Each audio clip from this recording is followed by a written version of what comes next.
is microcirculation during MiECC? Yeah, due to a last-minute problem, I will be instead of Dr. Giuliava.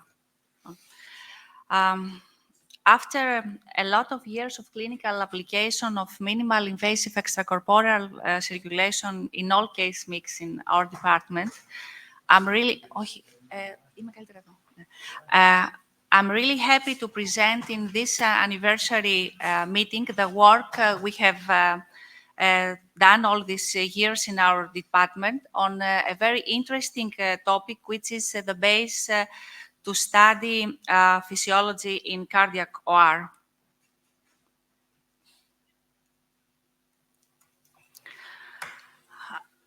And these two papers summarize our perception how to avoid malperfusion and achieve a more physiologic perfusion in cardiac surgery. And of course, this is an holistic approach, a multidisciplinary perioperative strategy based on goal-directed perfusion.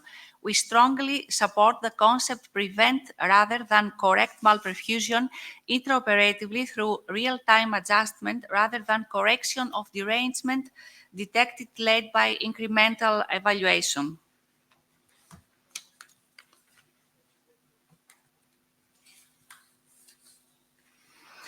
Microcirculation is like the roots of the plant, invisible but critical for survival. So normalization of systemic hemodynamic variables does not always improve microcirculation derangement. Despite hemodynamic stability, impairment of microcirculation level can result in adverse outcome after cardiac surgery. There is enough evidence for the benefits of MiECC in cardiac surgery regarding preserved organ function resulting from improved perfusion intraoperatively. But if aiming for physiologic microcirculation too, we need new monitoring targets in order to achieve and assess microcirculation.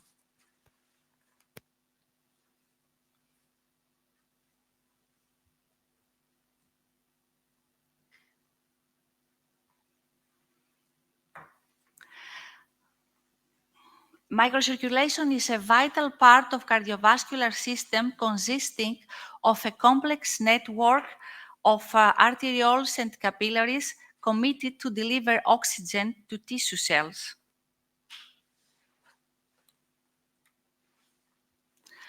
Are the data concerning microcirculation something like the black box in the flight, critical but late to know, or it's feasible to have valuable information in real time? The target of microcirculation imaging devices is the assessment of flow in vessels with a diameter less than 20 micrometers where a singular RBC flowing is visible.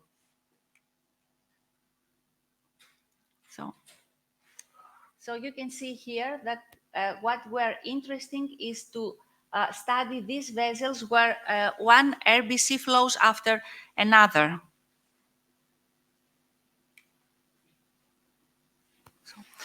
All factors that determine effectiveness of microcirculation are affected by extracorporeal circulation. That's why it's important to have these parameters unaffected, to preserve these parameters during cardiac surgery. And handheld vital microscopes enable the direct visualization of the microcirculation at the sublingual area.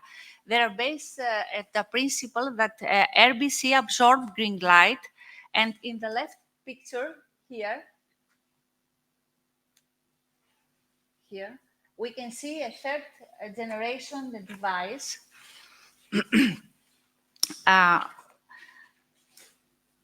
And in the middle, we can see a second generation device. Our study conducted with a second generation device marketed as Microscan. This technique requires some special training in both attaining and also analyzing videos because As you can see from this intraoperative photo, it is very difficult to position the probe in the sublingual area with all this stuff, the endotracheal tube and the transesophageal probe into the mouth. The assessment of microcirculation is based in evaluation of some parameters, and we have analyzed those microvascular flow index, the Baker score, and perfused vessel density.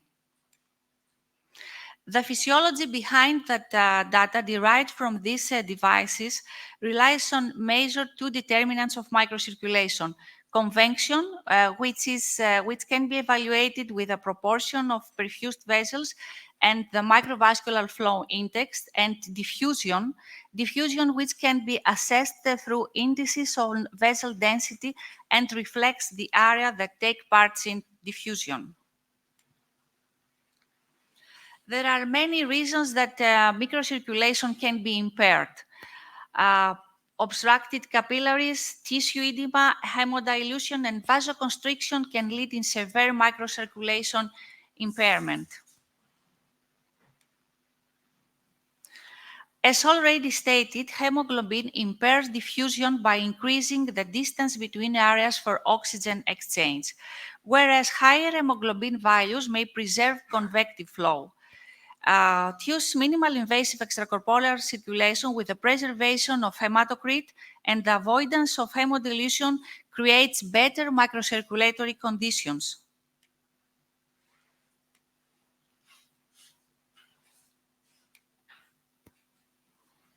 This review presents graphically the mechanism all associated with extracorporeal circulation that can impair microcirculatory perfusion, such as systemic inflammation, platelet and leukocyte activation, as well as hemodilution and contact activation.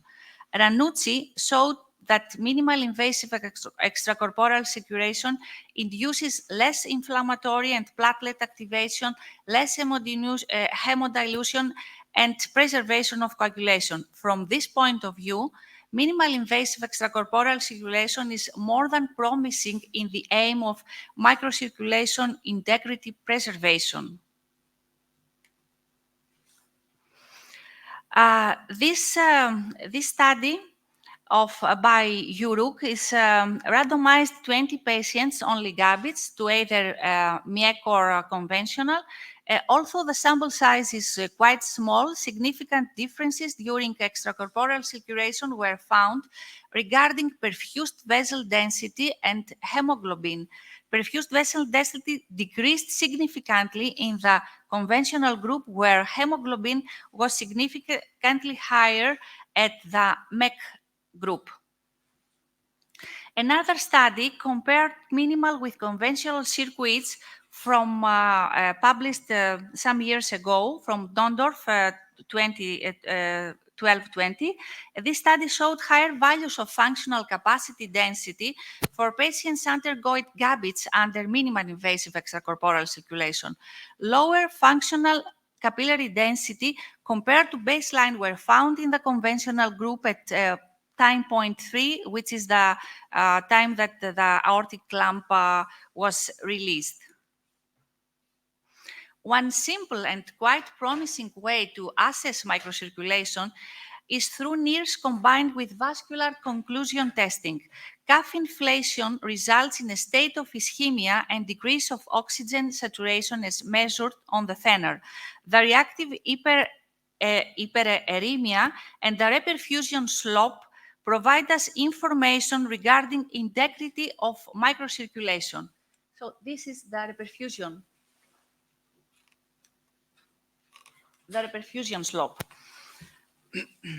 In case of microcirculatory dysfunction, reactive hyperemia is impaired and the reperfusion slope is decreased. And among the authors of this very interesting paper is Professor Murkin, who is sitting next to me.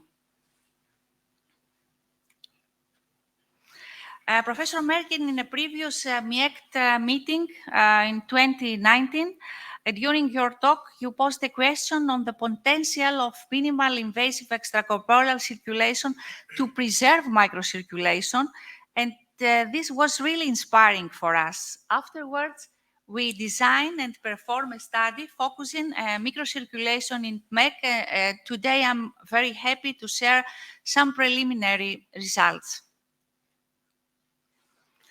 And I want to acknowledge the valuable contribution of Dr. Anna Giuliava, a young doctor who put a lot of effort for producing these results. And due to a last-minute problem, she couldn't be here today and present the work. For this study, we recruited 30 patients scheduled for cardiac surgery under minimal extracorporeal circulation. Side stream field imaging using the microscan device was applied at 4 time points before and after anesthesia induction on CPB after aortic cross clamp and 10 minutes after weaning of CPB. Overall, taking into consideration all time points, measurement of perfused vessel density and the Baker's score changed significantly over time, while all other parameters remain relatively stable. And this diagram shows the course of perfused vessel density and also the course of the Baker score intraoperatively. Perfused vessel density fell significantly after induction of anesthesia. This is tab 1.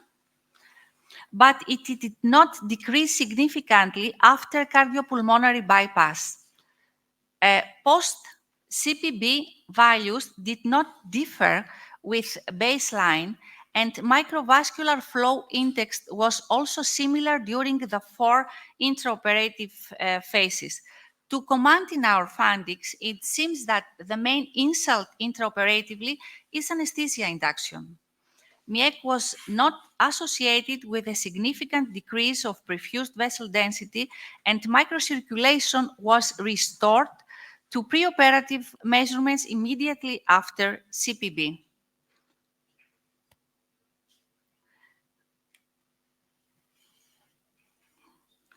And this intraoperative video, it's impressive that after initiation of cardiopulmonary bypass in minimal extracorporeal circulation, perfused vessel density is maintained or mildly decreased.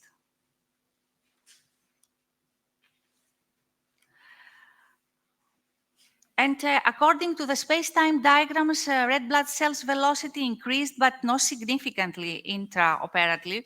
And we can assume that stable conditions mean stable convections for ABC. And here there is some more data concerning inverse relation between the Baker score at, after induction of anesthesia and peak lactate levels postoperatively during the 24 hours. Higher the Baker score correlates with lower peak lactates level. We complete the analysis of the data, and soon we hope that we will publish the results of this study. So thank you very much for your attention.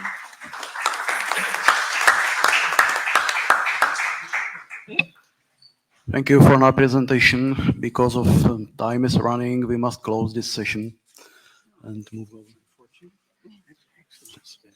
Thank you all the presenters.